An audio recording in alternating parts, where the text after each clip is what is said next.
Hai guys, jumpa lagi dengan saya Ajeng yang suaranya fales dan ngomongnya belepotan. Buat kalian yang baru mampir di channel ini, saya sarankan untuk menonton video sebelum-sebelumnya agar tidak bingung dengan alur ceritanya. Bisa dicek di playlist ya guys. Saya juga mau ingetin kalau pembahasan ini mengandung spoiler. Jadi kalau kalian gak suka spoiler, silahkan berhenti menonton. Pembahasan kali ini kita akan mulai dari chapter 265 sampai 269. Kita mulai aja yuk. Cus! Terakhir kita udah bahas sampai Yowon, Hubong, Moongyu, dan Yang Danwa, elder keempat, pergi ke Yulin untuk mencari special team yang hilang saat mencari tabib dewa. Saat mereka sudah hampir sampai di Sword Creek, tempat tabib dewa berada, mereka akan beristirahat di sebuah penginapan kecil.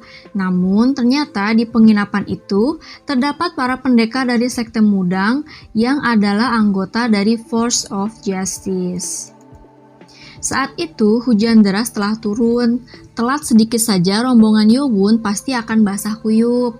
Saat rombongan Yowon memasuki ruangan, para pendekar yang ada di situ semua melihat pada mereka. Yang Danwa mengerutkan dahinya saat melihat di dalam penginapan terdapat banyak pendekar dari Force of Justice. Salah satunya berasal dari sekte Mudang. Padahal dia sudah memilih jalan kecil agar tidak bertemu dengan pendekar dari Force of Justice. Tapi nyatanya mereka tetap bertemu juga. Pendekar yang lain hanya pendekar biasa yang bahkan Hubong pun bisa mengalahkan mereka dengan mudah. Hanya para biksu dari sekte Mudanglah yang terkuat di ruangan itu. Yang Danwa menjelaskan pada Yowon melalui telepati tentang siapa para pendekar yang ada di situ dan bertanya apa yang harus mereka lakukan. Hanya ada dua pilihan, keluar dari penginapan dan mencari penginapan yang lain dalam hujan, atau diam di situ dan bersikap tidak mencolok. Yowon memilih yang kedua. Saat itu Hubong memasuki penginapan dengan basah kuyup setelah mengikat kuda mereka di gudang. Maksudnya di istal ya guys, tempat kuda gitu dah. Hubong terkejut melihat para pendekar yang ada di situ. Namun Yang Danwa mengirim telepati pada Hubong untuk diam. Hubong pun langsung duduk. Hubong dan Moongyu terlihat tegang. Namun Yowon bersikap sangat tenang sampai Yang Danwa merasa takjub. Padahal ini pertama kalinya Yowon pergi ke Jianghu. Melihat rombongan Yowon duduk di sebelah meja rombongan pendekar Mudang, para pendekar yang lain pun melanjutkan makan mereka. Pemilik penginapan menghampiri mereka dan bertanya apa mereka ingin makan sesuatu. Yang Danwa bertanya balik apa masih ada kamar untuk mereka menginap. Pemilik penginapan agak ragu karena tamu hari itu sangat banyak dan kamar pun terbatas. Hanya tersisa satu kamar dengan 2 tempat tidur saja, itu pun kamarnya kecil.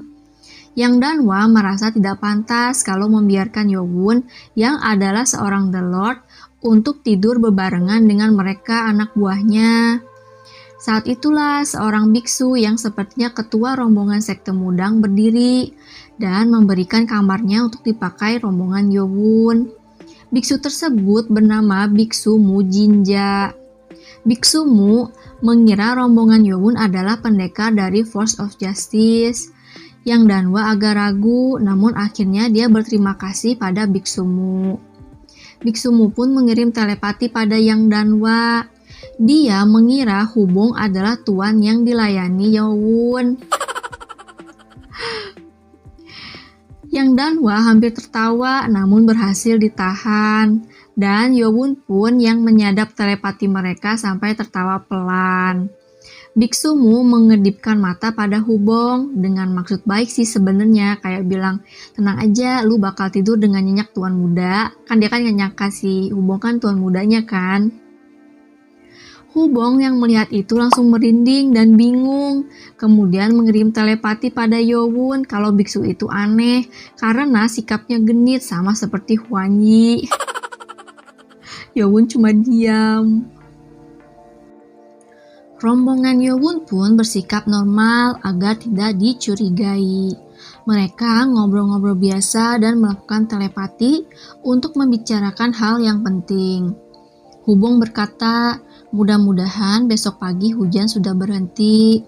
Saat itulah pemilik penginapan membawa makanan yang mereka pesan dan bilang kalau hujan deras itu hanya selewat saja karena sekarang bukan musim hujan. Hubong merasa bersyukur. Kemudian pemilik penginapan itu bertanya apa rombongan Yowun akan pergi menuju Sword Creek. Tiba-tiba saja suasana penginapan yang tadinya ramai menjadi hening. 3 rombongan pendekar yang lain, termasuk pendekar si Sekte Mudang ya guys, jadi ada 2 lagi selain si Sekte Mudang. Meskipun berpura-pura tidak tertarik dengan pembicaraan mengenai Sword Creek, tapi mereka mendengarkan. Rombongan Yowun menjadi waspada dengan suasana yang tiba-tiba berubah. Pemilik penginapan itu memperingatkan rombongan Yowun untuk tidak nekat memasuki Sword Creek. Hubong bingung dan menatap pemilik penginapan. Yang Danwa berusaha mendapatkan info dari pemilik penginapan karena menurut info dari Huan Yi, yang hilang di Sword Creek hanya special team yang mereka kirim saja. Pemilik penginapan itu meneruskan kalau sudah ada beberapa pendekar yang memasuki Sword Creek namun tidak ada seorang pun yang berhasil keluar dari sana. Yang Danwa bertanya lebih jauh, apa ada yang terjadi di dalam Sword Creek? Tapi pemilik penginapan menjawab tidak tahu karena dia sendiri belum pernah masuk ke sana. Dan dia memperingatkan rombongan Yowun untuk membatalkan niatnya dan kembali pulang saja kalau mereka tidak mau mati sia-sia. Karena setelah hujan deras seperti itu, Sword Creek akan dipenuhi oleh kabut tebal. Yang Danwa mengirim telepati pada Yowun kalau dia akan bertanya langsung pada pemilik penginapan nanti. Sekarang ada banyak telinga yang mendengar. Yowun setuju. Saat rombongan Yowun mulai menikmati makanan, ruangan penginapan itu pun menjadi berisik kembali. Namun Yowun mendengar telepati yang berseliweran setelah pembicaraan tadi. Ternyata rombongan pendekar yang ada di situ semua berencana memasuki Sword Creek. Mereka pun sama-sama akan mencari orang yang hilang di Sword Creek juga. Ada juga yang berencana akan membawa tabib dewa. Dari pembicaraan telepati dapat dipastikan kalau tabib dewa memang ada di Sword Creek. Pertanyaannya, kenapa tim spesial yang mereka kirim menghilang? Pasalnya, Yin Moha adalah pendekar dengan level superior master tahap akhir. Dibutuhkan banyak pendekar untuk bisa menumbangkannya. Special Team membawa plakat orange untuk bisa bertemu dengan tabib dewa. Rombongan Yowun harus menjelajahi Sword Creek untuk mencari mereka besok. Jadi kan si Special Teamnya itu kan diketuai oleh si Yin Moha. Terus yang dia bawa itu Ho Sangwa sama Baekgi. Ada satu lagi sih. Agen rahasia gitu.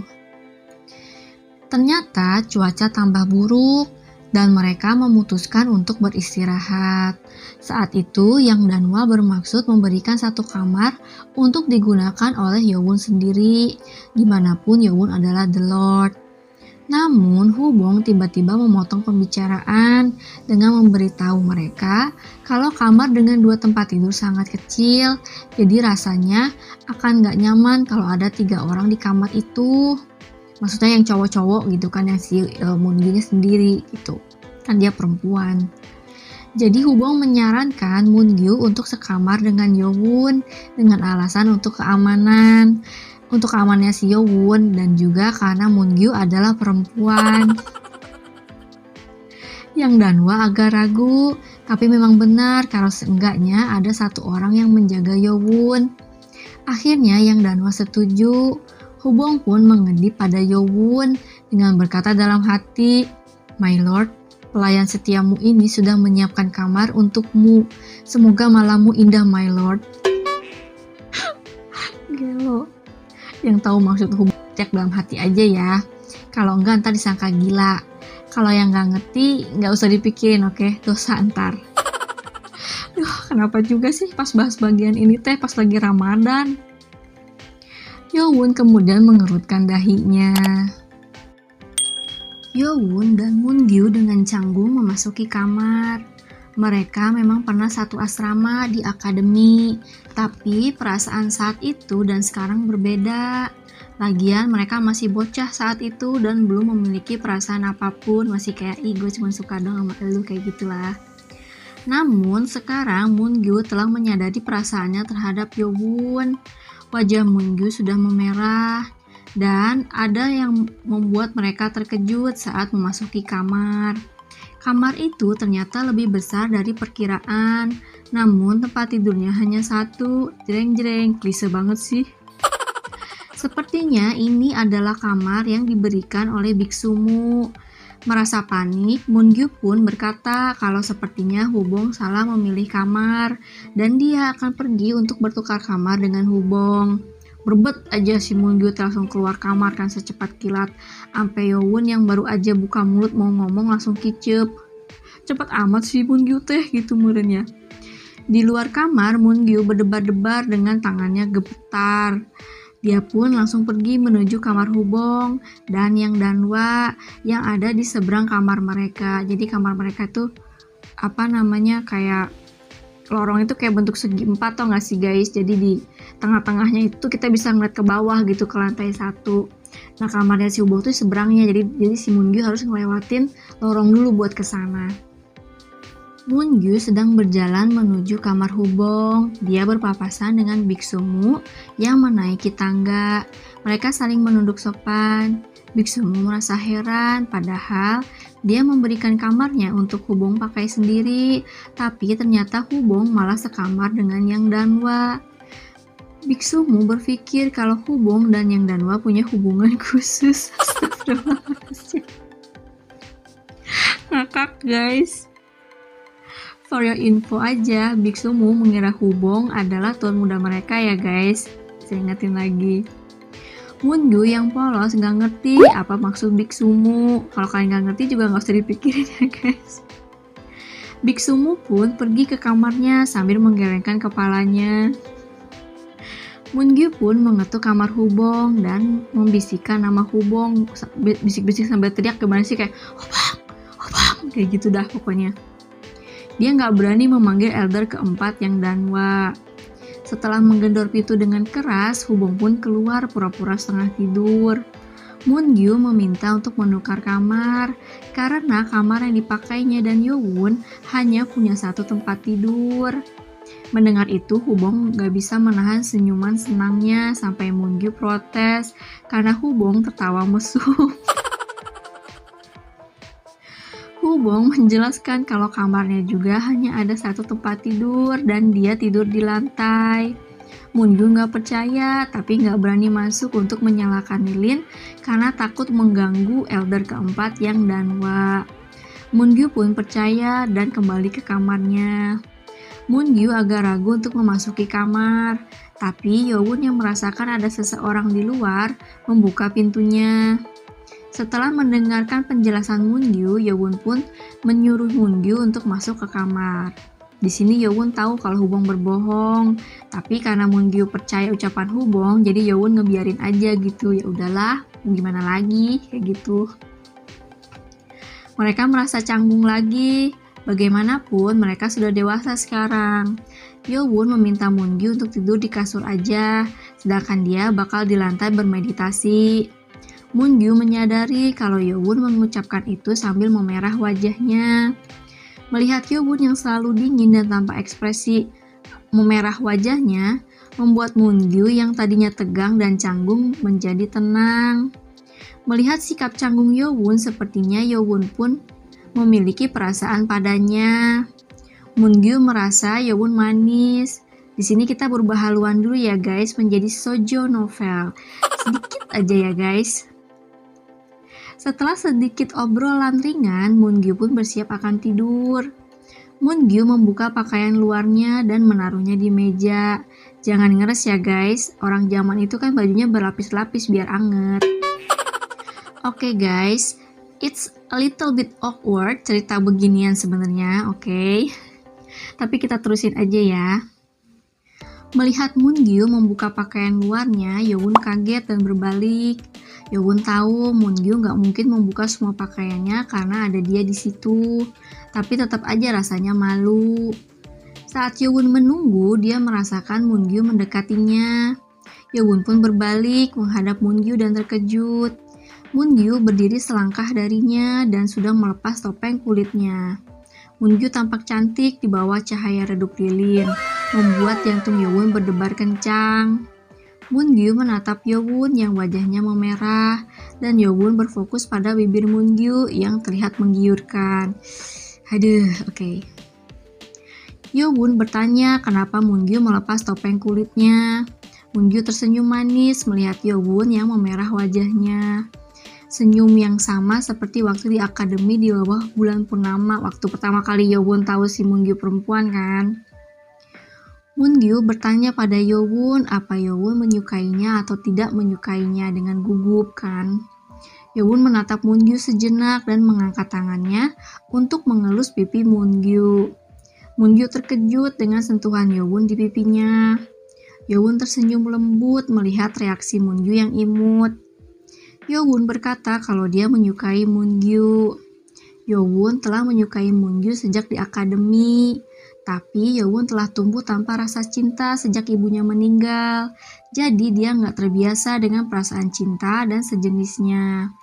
Jadi dia kayak bingung gitu deh, mesti gimana nih gitu kan. Moon-gyu tersenyum melihat Yowon yang malu-malu saat menyentuh pipinya. Moon-gyu pun berjinjit dan mencium Yowon di bibirnya. Oke. Saat itulah Nano tiba-tiba bersuara memberitahu Yowon kalau jantung Yowon berdetak sangat cepat dan kadar hormon Yowon meningkat. Yowon pun memerintah Nano untuk berubah ke silent mode. Malam itu pun Moon-gyu menjadi istri Yowon. Belum secara resmi sih, tapi semua anggota kultus menganggap Moon-gyu sebagai Lady Moon. Astagfirullah, awkward pisan guys, sumpah deh. Baiklah, kita balik lagi ke genre pergelutan ya guys. Oke. Sekitar sejam kemudian, elder keempat yang Danwa keluar kamar secara hati-hati. Hubong sudah ke alam mimpi di dalam kamar sambil ngorok. Yang Danwa melihat ke bawah, ke ruang makan yang sudah sepi. Sepertinya semua orang sudah kembali ke kamar masing-masing. Yang Danwa melompat turun ke lantai 1. Kakinya sangat ringan sehingga tidak menimbulkan suara apapun. Skill pendekar dengan level superior master telah melebihi manusia normal. Yang Danwa pun pergi menuju kamar pemilik penginapan. Tapi ternyata hanya ada koki penginapan saja di ruangan bertempat tidur 2 itu. Kasur satu lagi terlihat seperti si pemilik penginapan belum lama keluar. Yang Danwa pun memfokuskan inderanya dan menemukan bahwa ada orang di gudang belakang. Yang Danwa langsung pergi ke gudang belakang.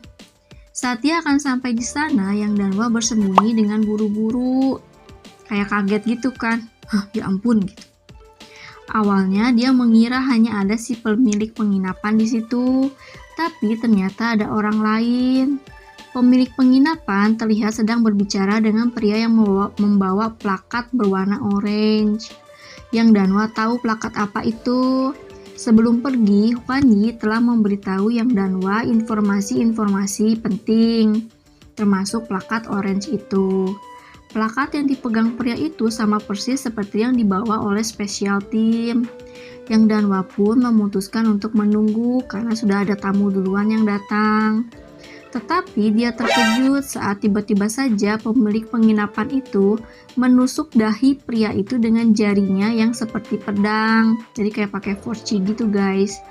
Pria itu pun mati dengan wajah terkejut. Pemilik penginapan yang adalah seorang pria tua dengan punggung bungkuk kemudian bergumam kalau ada tikus yang bersembunyi di situ. Pria tua itu memungut plakat orange yang dijatuhkan pria yang mati tadi. Kemudian dia memasukkan plakat itu ke dalam bajunya dan mengangkat tubuhnya ke atas untuk melakukan stretching. Ternyata pria tua itu nggak bungkuk dong, dasar tukang tipu ya. Pria tua itu bergumam dengan kesal kalau dia membutuhkan waktu lama hanya untuk menemukan plakat itu saja. Pria itu menggelengkan kepalanya dan mengeluarkan aura mengerikan yang berbeda dengan yang tadi. Yang Danwa sadar kalau pria itu sangat berbahaya. Tiba-tiba saja pria tua itu menghilang tanpa jejak.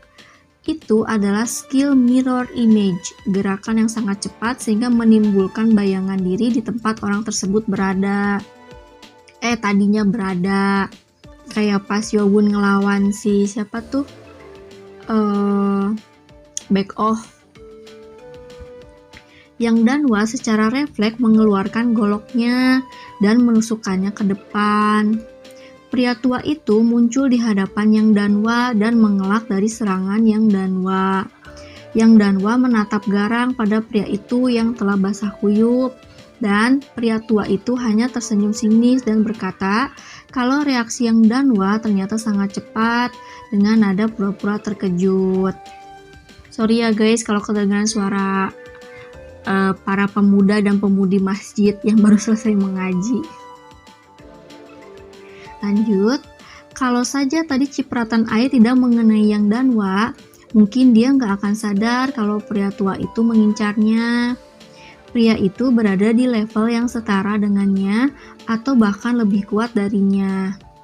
Yang Danwa menanyakan identitas asli pria tua itu.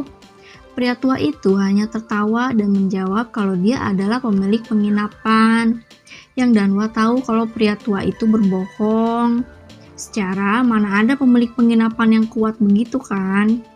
Kulit wajah pria tua itu menggelambir terkena hujan deras. Jadi kan karena itu bukan kulit wajah aslinya, jadi kayak pelenyak-pelenyok gitu, ngerti gak sih? Sepertinya pria tua itu mengenakan topeng kulit seperti Yowon dan Moongyu. Pria tua itu menyerang Yang Danwa dan Yang Danwa mengayunkan goloknya untuk bertahan. Pria tua itu memang sangat kuat dilihat dari energi yang digunakannya. Energi yang keluar dari jari-jari tangannya sangat kuat. Yang Danwa berhasil bertahan, namun ia terpukul mundur 5 langkah. Pria tua itu terus menyerang Yang Danwa dengan serangan dari berbagai arah untuk menemukan titik lemah Yang Danwa. Yang Danwa berputar dan menciptakan pelindung dari gerakan goloknya untuk bertahan dari serangan pria tua itu secara bertubi-tubi. Serangan pria tua itu dapat ditangkis, namun pria tua itu sudah berada di hadapan Yang Danwa dan mengincar dahi Yang Danwa.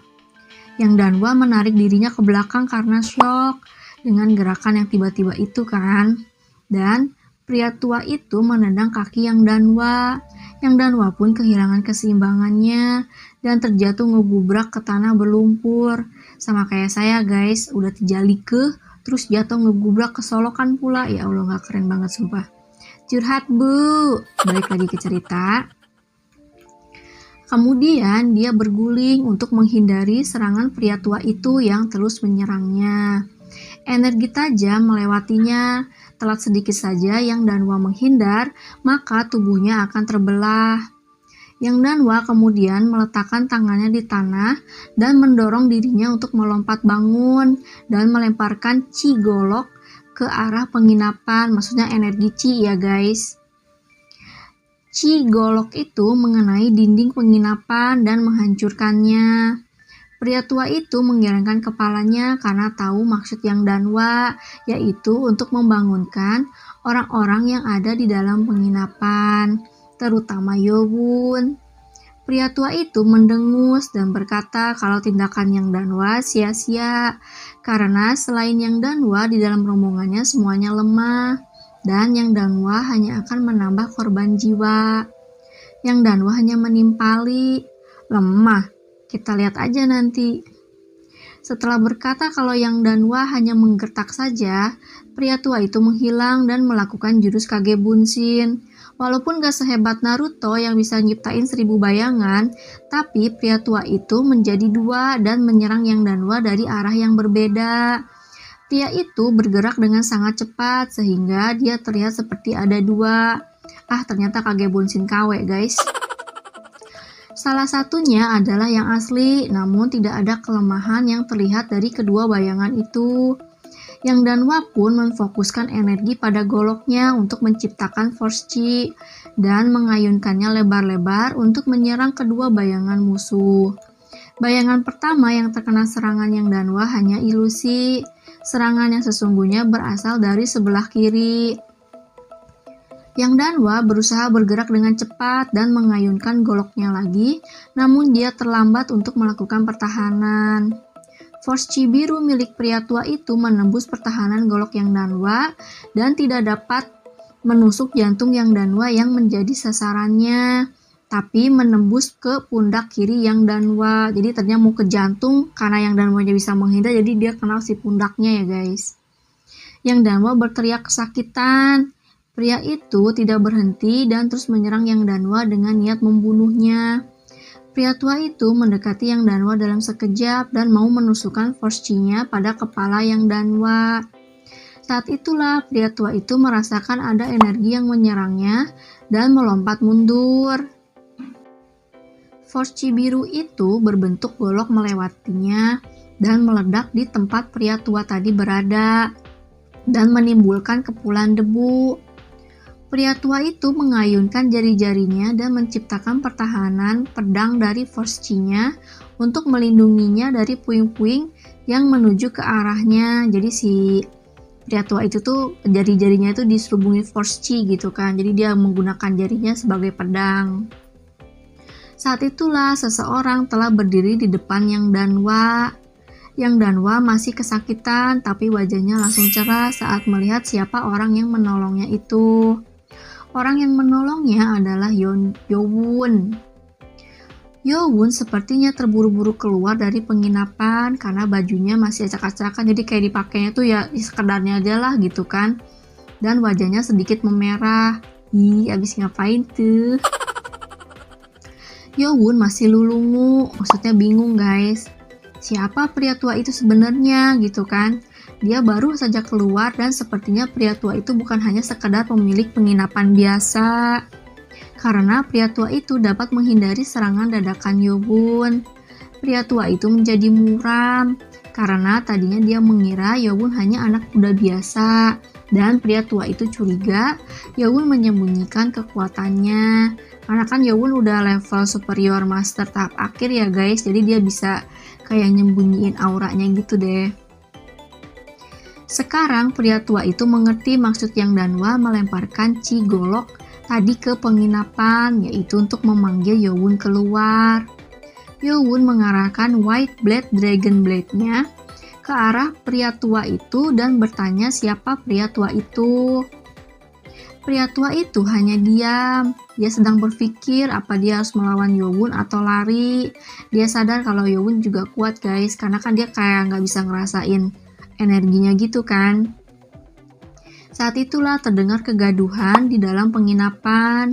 Ini adalah kesempatannya untuk kabur. Setelah berkata kalau Yang Danwa beruntung bisa selamat, pria tua itu pun melompat pergi. Yowun berusaha menghentikan pria tua itu dengan melemparkan peluru force chi, menembakkan peluru force chi. Namun pria tua itu hanya menghindar dan menghilang. Pria tua itu menghilang menuju Sword Creek yang tadinya dia kekeh kalau tempat itu berbahaya. Yowun ragu-ragu untuk mengejar pria tua itu karena dia nggak merasakan energi dari pria tua itu, yang artinya pria tua itu selevel dengannya atau bahkan lebih kuat. Yowun menanyakan keadaan Yang Danwa. Yang Danwa menjawab dia baik-baik saja, padahal wajahnya masih pucat. Yowun menotok Yang Danwa untuk menghentikan pendarahan. Saat itulah rombongan dari sekte Mudang keluar dari penginapan. Mereka terlihat tegang karena force chi yang dilemparkan Yang Danwa tadi yang menghancurkan tembok penginapan. Jadi kan ya siapa sih yang gak tegang guys kalau lagi enak-enak dulu tiba-tiba jelger aja gitu kan, kaget ya. Semua orang pasti bakal jadi bete tuh. Biksu Mujinja berlari duluan menghampiri Yowun dan Yang Danwa dan bertanya apa yang terjadi. Yang Danwa pun mengarang cerita kalau dia diserang secara tiba-tiba. Bersambung. Cut, sampai di sini dulu ya guys. Nantikan lanjutannya di video berikutnya. Kalau ada kritik dan saran, tulis aja di kolom komentar ya guys. See you guys, bye, assalamualaikum.